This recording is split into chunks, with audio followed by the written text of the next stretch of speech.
ఏం వంట చేస్తున్నావు? నిన్నే నందు, ఏం వంట చేస్తున్నావు అని అడిగా. Potato fry.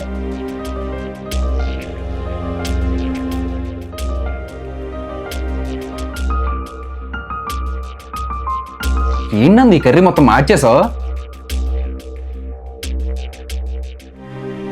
ఏయ్, ఏంటి కర్రీ మొత్తం మాడిపోయింది. ఆ ఫోన్ చూస్తూ వంట చేస్తే ఇలానే ఉంటుంది. నందు, వైఫై పాస్వర్డ్ చెప్పు. ఏయ్, ఏంటి పొద్దున్న అలా ఫోన్ చూస్తూ నవ్వుతున్నావు? అంటే కనీసం నాకు టైం ఇవ్వలేనంత గ్యాప్ ఏం చూస్తున్నాను నందు? మీకోసమే చూస్తున్నానండి. నా కోసమా? మీ threesome web series episode 1 release అయింది కదా, అదే పొద్దున్న నుంచి రిపీటెడ్గా చూస్తున్నా. ఓ అద్దా మ్యాటర్. అది ముందే చెప్పుంటే నీ పైన కోప్పడేవన్నీ కాదు కదా. నేనేం పట్టించుకోలేదులేండి, కానీ ఎపిసోడ్ మాత్రం భలే ఉందండి. కామెడీకి కామెడీ, ట్విస్ట్కి ట్విస్ట్. నేనైతే ఎపిసోడ్ 2 కోసం ఈగర్లీ వెయిటింగ్ అబ్బా. నువ్వు ఒక్కదానివే కాదు, మన వాళ్ళందరూ చూసి వాళ్ళ ఒపీనియన్స్ కామెంట్స్లో చెప్తే ఎపిసోడ్ 2 ఫాస్ట్గా రిలీజ్ చేస్తా. త్వరగా వెళ్ళి చూసేయచ్చు కదా ప్లీజ్. మరి ఇంకెందుకు లేటు? టైటిల్ పైన లింక్ ఇచ్చా, క్లిక్ చేసి చూసేయండి. ఫంక్షన్ బాగుంది కదా? అయినా వాళ్ళ ఇల్లు చూసారా ఎంత పెద్దగా ఉందో? మన ఇల్లు ఉంది, ఒక 10 మంది వస్తే చాలు, వెళ్ళి బయట పడుకోవాలి. పెళ్ళైన కొత్తలో అయితే నాకేం కావాలంటే అది ఇస్తానన్నారు. ఇది ఇప్పుడు అంత పెద్ద ఇల్లు కట్టి చూపించండి. అంతుంటే ఇంకెందుకులేండి. అయినా రోజు రోజుకి ఇంట్లో ఉండాలంటేనే చిరాకు వస్తుంది. చిచ్చి, ఏం కొంపో ఏంటో. ప్రసాద్ గారు, మా ల్యాండ్ నచ్చింది అన్నారు కదా, అది అమ్మేద్దాం అనుకుంటున్నా. మీకు ఏమైనా తీసుకునే ఉద్దేశం ఉందా? అది అమ్మనన్నారు కదా. సిచ్యువేషన్స్ బాగాలేదండి, తప్పట్లేదు. సరే అండి, నేను తీసుకుంటా. ఓకే అండి. ఇంట్లో అర్థం చేసుకోలేని భార్య ఉంటే ఫ్యామిలీ మొత్తం ఇబ్బంది పడాల్సి వస్తుంది. సో ప్లీజ్ సిచ్యువేషన్స్ని అర్థం చేసుకోండి, ఎవరితోని కంపేర్ చేసుకోవద్దు. ఉన్న జాబ్ పోయింది, ఎంత వెతుకుతున్నా ఇంకో జాబ్ సెట్ అవ్వట్లేదు. నందుని ఎలా చూసుకోవాలి అసలు అర్థమే కావట్లేదే. నందు ఎక్కడుంది?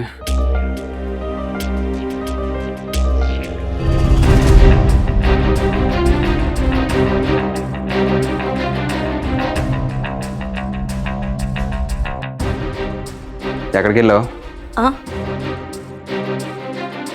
ఎక్కడికి కాదండి, పక్కనే షాప్కి వెళ్ళాను.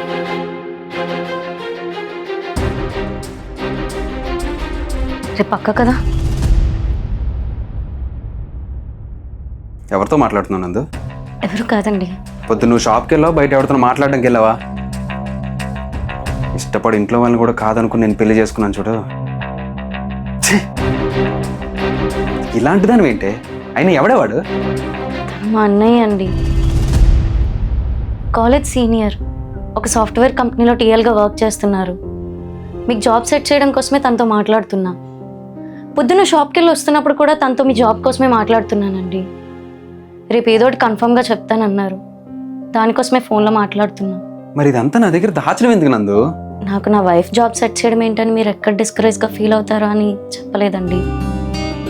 మీరు అప్లై చేస్తేనే జాబ్ వచ్చినట్టు అన్నయ్య సెట్ చేస్తానన్నారు, కానీ మీరు అది తప్పుగా అర్థం చేసుకున్నారు. ఐఎమ్ సారీ నందు, నువ్వు నా కోసం ఎంత చేస్తుంటే నేను మిస్అండర్స్టాండింగ్ చేసుకున్నా. ఐఎమ్ రియలీ సారీ నందు.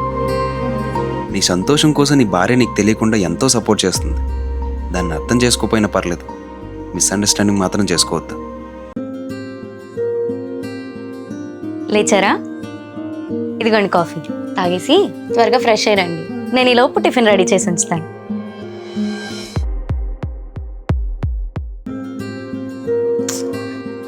ఎన్నిసార్లు చెప్పాలండి మీకు, అంత దగ్గరగా ఉండి ల్యాప్టాప్ చూడొద్దని?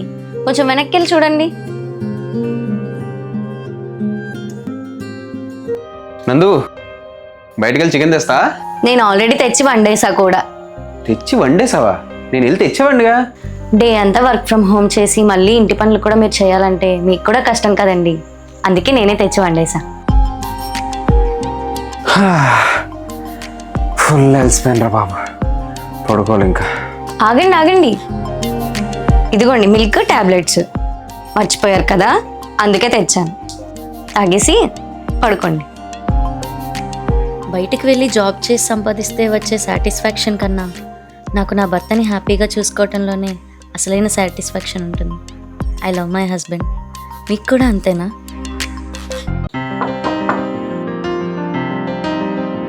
తను హాయ్ బావా, ఎలా ఉన్నావు?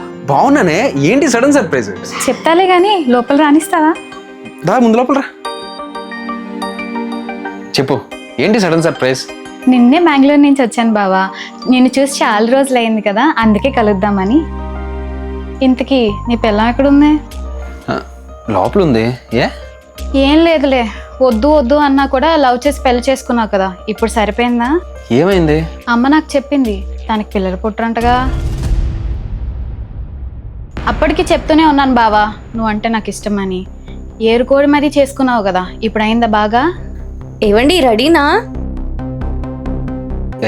నందు వస్తుంది, తన దగ్గర ఇవేమనుకో ప్లీజ్. సరే సరేలే. ఏవండి, వెళ్దామా? తనుజా, ఇప్పుడొచ్చావు? ఇప్పుడే వచ్చా. ఎలా ఉన్నావు? బానే ఉన్నాలే. ఒక 1 hour ఉంటావా? నేను మీ బావ వచ్చిన ఫంక్షన్కి వెళ్ళేసి వచ్చేస్తాం. ఏమనుకోకు. ఏం ఫంక్షన్ నందు?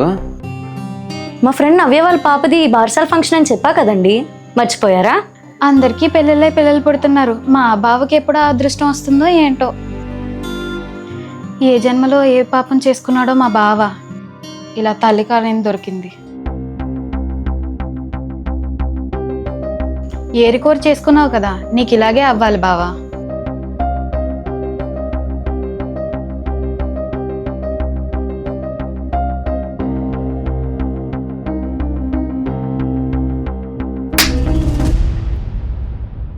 వెళ్ళిపోతాను. ఏమైంది బావా? నందు నుంచి కట్నం కావాలి, పిల్లలు కావాలి, అది కావాలి, ఇది కావాలని నేను ఆశపడి ఏం పెళ్లి చేసుకోలేదు. లైఫ్ లాంగ్ తను నా పక్కనుంటే చాలనే ఉద్దేశంతో ప్రేమించా, అదే ఉద్దేశంతో పెళ్లి చేసుకున్నా. నువ్వు, మా అమ్మ, మా నాన్న, ఈ ప్రపంచం అంతా ఏమనుకున్నా, లైఫ్ లాంగ్ నేను నందుతోనే ఉంటా. పిల్లల్ని కన్నా కనకపోయినా. పోవే. ఇలాంటి హస్బెండ్ వస్తే మొత్తం ప్రపంచమే మనకి పోటీగా వచ్చినా ఈజీగా గెలిచేయచ్చు అనే ఫీలింగ్ ఉంటుంది కదా. అన్నా, ఒక్క 10 రోజులు టైం ఉన్నా మొత్తం క్లియర్ చేస్తాం. ఒక్క 10 అంటే 10 రోజులు.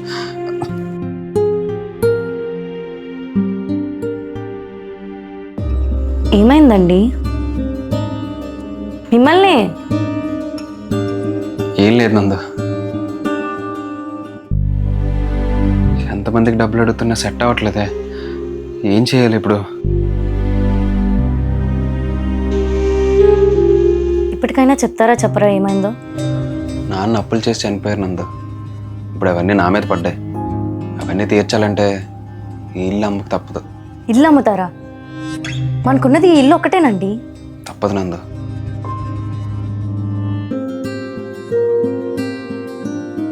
ఇదిగోండి. ఏంటిది? మా అమ్మ వాళ్ళు నాకు పెట్టిన బంగారం. ఇవి అమ్ముతారో తాకట్టు పెడతారో మీ ఇష్టం. ఏదో ఒకటి చేసి ఉన్నప్పుని తీర్చేయండి. ఈ బంగారం వాళ్ళు నీకు పెట్టారు నందు, నేను యూజ్ చేయడం కరెక్ట్ కాదేమో. మీరు ఇంకేం మాట్లాడకండి, తీసుకోండి. అర్థం చేసుకునే అమ్మాయి భారీగా రావడం నిజంగా నేను చేసుకున్న అదృష్టం. 12, 13, 14 ఇంకా 3 days ఉన్నాయి. ఏం చేస్తున్నా మేడం? మీరు రావడానికి ఇంకా ఎన్ని డేస్ ఉన్నాయా అని క్యాలెండర్లో డేట్స్ చూస్తున్నా. అవునా? ఇంకెన్ని డేస్లే, మహా అయితే 3 రోజులు. మీరు వర్క్ పర్పస్ మీద బెంగళూరు వెళ్ళి 3 months అయింది. ఇన్ని మంత్స్ బాగానే ఉన్నా, బట్ ఈ 3 days ఉండలేకపోతున్నా. త్వరగా వచ్చేయండి. నాకు కూడా అలానే ఉందా. అయినా 3 రోజులు ఎంతసేపు చెప్పు, ఇలా అంటే అలా గడిచిపోతాయి. ఎంతవరకు వచ్చారు? రావట్లేదు నందు. ఎప్పట్లోనే మా బాస్ నాకు లీవ్ ఇవ్వట్లేదు. ఏంటండి, మీరు వెళ్ళి 3 months అయింది, ఇప్పటికీ లీవ్ ఇవ్వరా?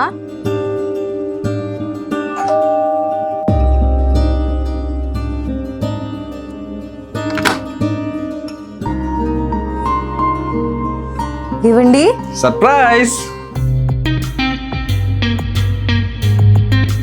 మిమ్మల్ని చాలా మిస్ అయ్యానండి. నేను కూడా నందు. ఈయన నాకన్నా వైట్గా అయిపోయారు. ఏంటి అవ్వకూడదా? బాగున్నారు. అలా కాదండి, మీరు మళ్ళీ బెంగళూరు వెళ్ళొద్దు. ఇక్కడే ఏదో ఒక జాబ్ చూసుకొని ఇక్కడే ఉండిపోండి. అవునా? సరే. ఆ? నిజంగానా? అవును నందు, నేను కూడా నీ నుంచి దూరంగా ఉండలేకపోతున్నానే. అందుకే మా బాస్ కూడా కాళ్ళ వేళ్ళ పడి వైజాగ్ ట్రాన్స్ఫర్ చేయించుకున్నా. సూపర్ అండి. ఉండండి, మీకోసం స్వీట్ చేశాను, తీసుకొని వస్తా. ప్రాణం కన్నా ఎక్కువగా ప్రేమించుకుంటారు. పెద్దలు వద్దన్నా సరే పెళ్లి చేసుకుంటారు. కానీ కొన్ని సిచ్యువేషన్స్ వల్ల జాబ్ కోసం బయట వెళ్ళాల్సి వస్తుంది. ఇలాంటి సిచ్యువేషన్స్ హ్యాండిల్ చేస్తున్న ప్రతి ఒక్క వైఫ్ అండ్ హస్బెండ్స్కి ఈ వీడియో అంకితం. ఏంట్రా చాలా రోజులకు వచ్చా? ఏం లేదురా, చిన్న ప్రాబ్లం వచ్చింది. ఏమైంది? అంటే నేను ఒకటి దగ్గర ₹1,00,000 అప్పు తీసుకున్నారా. ఇప్పటికే తీసుకొని చాలా నెలలు అయిపోయింది. వాడు ఇవ్వకపోతే పోలీస్ కంప్లైంట్ ఇస్తా అంటున్నాడు. మీ దగ్గర ఏమైనా ఉంటాయో అని. ₹1,00,000? నా దగ్గర ఉన్న ₹1,00,000 నెక్స్ట్ మంత్ ఈఎంఐ, ఇంటి రెంట్, మెయింటెనెన్స్ అన్నీ వాటితోనే చేయాలి. ఇప్పుడు ఎలా? వద్దండి, మనకు మళ్ళీ కష్టం అవుతుంది.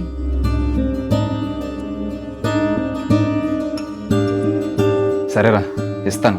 కానీ వచ్చే నెల 10వ తారీఖు లోపు ఇచ్చేసాయి, సరేనా? సరేరా. ఇవ్వద్దంటే ఎందుకు ఇచ్చారండి? మళ్ళీ అతను ఇస్తాడో ఇవ్వడో. ఏ, వాడు నా బెస్ట్ ఫ్రెండే. వాడు అలా మోసం చేయడు. కావాలంటే చూడు, 10th లోపు తెచ్చి ఇచ్చేస్తాడు. సార్, ఇంటికి అడ్డానికి ఒక్క 2 days టైం కావాలి సార్, ప్లీజ్. సార్, ఒక్క 2 రోజులు ఈఎంఐ కట్టేస్తాను సార్. షూర్. రేపు 10వ తారీఖు లోపు డబ్బులు ఇవ్వమని చెప్పాను కదరా. రే, నా దగ్గర కూడా లేవురా. అయినా ఇన్నిసార్లు అడుగుతుంటే నాకు అసలు ఇవ్వాలనిపించట్లేదు. రే రే రే. అప్పటికి చెప్తూనే ఉన్నానండి. ఫ్రెండ్ అన్న నమ్మకంతో ఇచ్చాను నందు. వాడు ఇలా చేస్తారని ఎవడు ఎక్స్పెక్ట్ చేస్తాడు చెప్పు? ఒకరు మీకు నమ్మకంతో డబ్బులు ఇచ్చారంటే మీరు అదే నమ్మకంతో మళ్ళీ తిరిగి ఇచ్చేయండి. లేదంటే పోయేది నమ్మకం కాదు, మీ మధ్య ఉన్న బంధం. ఏంట్రా అజయ్ రమ్మని పిలిచా? లాస్ట్ టైం నీ దగ్గర ఒక 20,000 అప్పుగా తీసుకున్నా కదా, అందులో నీకు 10,000 ఇచ్చాను రా. రిమైనింగ్ 10,000 గురించి నీకు గుర్తు కూడా లేదు. నీకు ఎలాగైనా గుర్తులేదు కదా, నాకు సేవ్ అవుతాయని నేను కూడా సైలెంట్గానే ఉన్నా. కానీ నాకు మనసులో ఏదోలా అనిపిస్తుందిరా. అందుకే ఇదిగో నీ 10,000. తప్పు చేసి మళ్ళీ పిలిచింది ఇక్కడ సరి చేసుకుంటున్నా. నేను చేసిన తప్పు ఎక్కడ నా వైఫ్కి, ఫ్యూచర్లో నా పిల్లలకి తగులుతుందేమో భయం వేస్తుందిరా. అందుకే. చెప్పండి బ్రో, ఏంటి ఎలా వచ్చారు? లాస్ట్ టైం ఇంటికి సీలింగ్ వర్క్ చేశా కదా, దానికి యాక్చువల్ కాస్ట్ 50,000 అయింది బ్రో. కానీ మీకు ₹1,00,000 చెప్పాను. ఇదిగో బ్రో మీ 50,000. I'm sorry. తప్పు చేసేసి మళ్ళీ ఎందుకు సరి చేసుకుంటున్నావు? నాకు పిల్లలు ఉన్నారు బ్రో. నేను చేసిన తప్పు వాళ్ళకి ఎక్కడ తగులుతుందని భయం వేసింది. ఏంటో చాలా రోజుల తర్వాత కలుద్దామన్నా. ఇదిగో రా నీ 60,000. నా 60,000? లాస్ట్ టైం నీ కాలేజ్ ఫీజు 10,000 రా. కానీ నేను ఆ కాలేజ్ ఒకటే అయిపోయి నీకు 60,000 చెప్పాను. ఆ రిమైనింగ్ 50,000 మేము పనిచేసుకున్నాం రా. ఐఎమ్ సారీ రా. తప్పు చేసి మళ్ళీ ఎందుకు సరి చేసుకుంటున్నావు? నేను చేసిన తప్పు నా ఫ్యామిలీకి, ఫ్యూచర్లో నేను నా పిల్లలకి ఎక్కడ తగులుతాను భయం వేసిందిరా. మన కాలేజ్ ఫీజు కోసం 50,000 తీసుకున్నా కదా, ఇదిగో బావా. అయినా నీ దగ్గర ఇంత డబ్బులు ఎక్కడివిరా? ఎలాగో ఇలా సెట్ అయ్యలే అక్క. మొత్తానికి బావకి ఇవ్వాల్సిన డబ్బులు ఇచ్చేసా. నేనైతే హ్యాపీ. దీన్ని బట్టి మీకేం అర్థమైంది? Life is a boomerang. నువ్వు ఒకరికి మంచి చేయి, ఆటోమేటిక్గా నీకు మంచి జరుగుతుంది.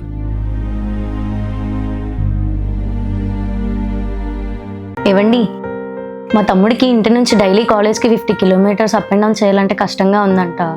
మన ఇంటి నుంచి అయితే దగ్గర కదా, అందుకని మన ఇంట్లో ఉంటా అంటున్నాడు. మీరేమంటారు? నీకు ఏ ప్రాబ్లం లేకపోతేను బావా. ఇష్టం లేదని చెప్పినా నేనేం అనుకోను. మీ అక్కింట్లో నువ్వు ఉండడానికి నాకేంట్రా ప్రాబ్లం? రే లోకేష్, లేరా, కాలేజ్ టైం అవుతుంది. లేస్తున్నా బావా.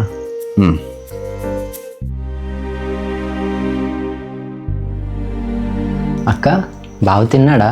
తిన్నారా. నీకు ఫేవరెట్ అని టమాటో చట్నీ చేయమన్నారు టిఫిన్లోకి.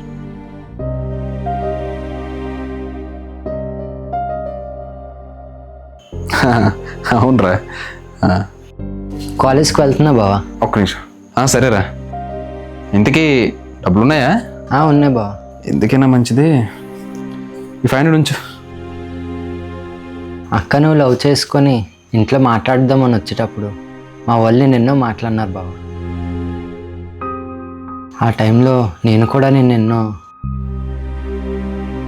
కానీ అదేది మనసులో పెట్టుకోకుండా నన్ను ఇంత ప్రేమగా చూసుకుంటున్నావు. మా మీద కోపం లేదా బావా?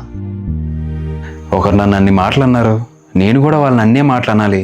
అప్పుడైతే కానీ నీకో సాటిస్ఫై అనుకుంటారు చూడు, వాళ్ళ నా దృష్టిలో మనుషులే కాదురా.